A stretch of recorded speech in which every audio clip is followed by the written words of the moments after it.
যদি সরকার চাইবে তার ওনার হুকুম মতো কাজ করতে, নাসিরুদ্দিন আমাকে এই চেয়ারে দেখবেন আপনারা। ভাই আমার তো 5,700 কর্মকর্তা, এদেরকে কোথায় কোথায় পাঠিয়ে দেবো এদেরকে? তাদের মধ্যে যারা স্বপ্রণোদিত হয়ে নিজের একদম স্ব উদ্যোগে ভোট জালিয়াতিতে যারা জড়িত ছিল, স্ব উদ্যোগে জড়িত ছিল, তাদেরকে তো অবশ্যই আমরা এই দায়িত্বে রাখবো না। এবং এটা আপনারা যেটুকু চিন্তা করছেন তার চাইতে বেশি সজাগ আছি আমরা। কারণ আমরা, এবং আমি বিশ্বাস করি, ওই যে সেদিন কোথায় জানি বলেছিলাম যে ভাই কর্তার ইচ্ছে কীর্তন করো, তো তারা দেখে যে কর্তা কোন দিকে যায়।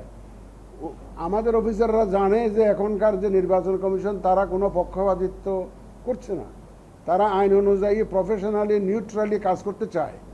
এবং আমার বিশ্বাস আমার অফিসাররা আগের মতো সেরকম আগে করেছে, যেহেতু আগে চেয়েছে, আগে নির্বাচন কমিশন থেকে অনেকে চেয়েছে, আগে সরকার চেয়েছে, কিন্তু আমাদের তো এখন সেরকম কোনো সমস্যা নেই। এই সরকার তো এ পর্যন্ত তো চাই নাই, এ পর্যন্ত তো চাই না, আমাদের বলতে দ্বিধা নাই। যেদিন সরকার চাইবে সেদিন নাসিরুদ্দিন এই চেয়ারে থাকবে না, এটা ধরে রাখেন। যদি সরকার চাইবে তার ওনার হুকুম মতো কাজ করতে, নাসিরুদ্দিন আমাকে এই চেয়ারে দেখবেন আপনারা, সেই গ্যারান্টি আমি দিতে পারি।